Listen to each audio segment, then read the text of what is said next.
अधिक गांवों में बाढ़ का प्रभाव पड़ा है।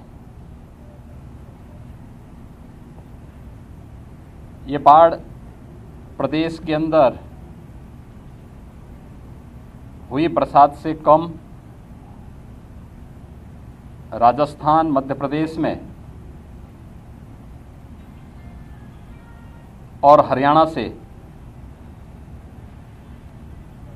कोटा बांध राजस्थान, माता टीला बुंदेलखंड मध्य प्रदेश और हथनी कुंड बांध हरियाणा से अतिरिक्त जल छोड़ने के कारण यमुना, चंबल, बेतवा नदी में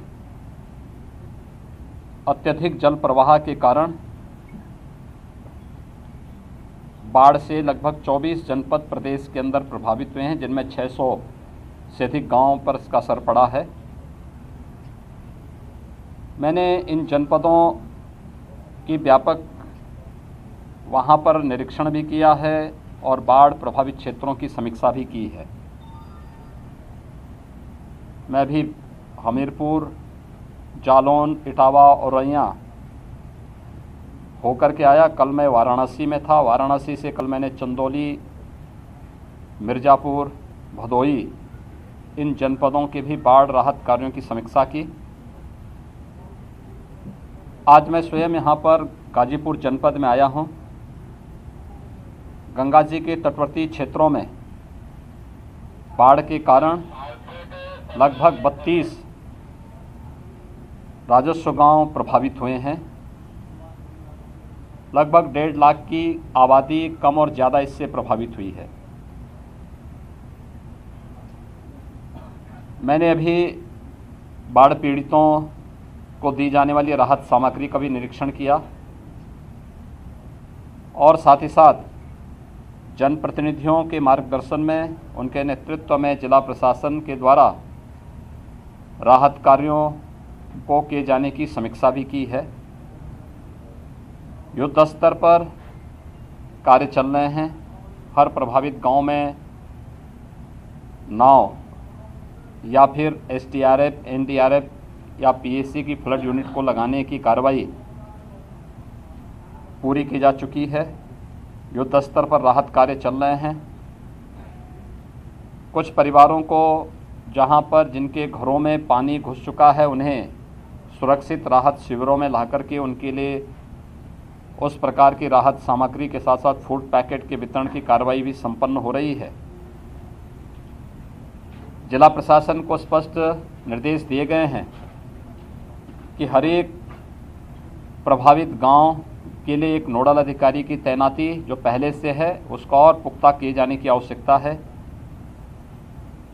राहत सामग्री पर्याप्त मात्रा में वितरित किए जाने की आवश्यकता है और समय पर किए जाने की आवश्यकता है।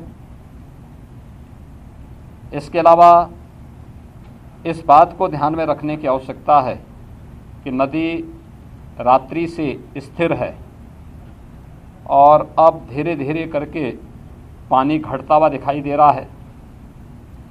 इस समय सतर्कता बरतने की आवश्यकता है। कटान नदी के तटवर्ती क्षेत्रों में हो सकता है, तो सिंचाई विभाग के अधिकारियों को इस बारे में निर्देश दिए गए हैं कि वे इस बात को सुनिश्चित करेंगे कि कटान अवरोधक कार्य उन क्षेत्रों में जहां पर संभावित कटान की आशंका है वहां पर इस कार्य पे धनराशि की कमी कहीं नहीं, इस कार्य को तत्परता के साथ वहां संपन्न करें। जनप्रतिनिधि राहत कार्यों के साथ बढ़ चढ़ करके भाग ले रहे हैं। सुरक्षित माहौल में वे उन सभी पीड़ित परिवारों से मिलें, बिना भेदभाव के सबको राहत सामग्री का वितरण करें। पुलिस विभाग से निरंतर पेट्रोलिंग करने, राहत शिविरों में रहने वाली महिलाओं और बालिकाओं की सुरक्षा के लिए महिला आरक्षियों की तैनाती करने, स्वास्थ्य विभाग और पशुपालन विभाग को भी इन सब कार्यों के साथ जुड़ने के लिए कहा गया है और वे सभी युद्ध स्तर पर स्वास्थ्य विभाग से न केवल मेडिकल की टीम हर प्रभावित गांवों में और शिविरों में तैनात करने के लिए निर्देश दिए गए हैं, बल्कि एंटी रेबीज के इंजेक्शन और एंटी स्नेक वैनम यानी सांप बिच्छू के काटने की शिकायतें इस सीजन में ज़्यादा होती हैं, इसको भी हर जगह इसकी उपलब्धता सुनिश्चित कराने के लिए कहा गया है। पशुपालन विभाग से पशुओं के उपचार और उनके लिए चारे की व्यवस्था के लिए भी कहा गया है। ये सभी कार्य युद्ध स्तर पर चल रहे हैं। जिन 32 राजस्व गांवों में बाढ़ का प्रभाव देखने को मिला है, उन पर युद्ध स्तर पर लग करके अगले 24 घंटे के अंदर उन सभी पीड़ित परिवारों को राहत उपलब्ध कराने के लिए निर्देश दिए गए हैं।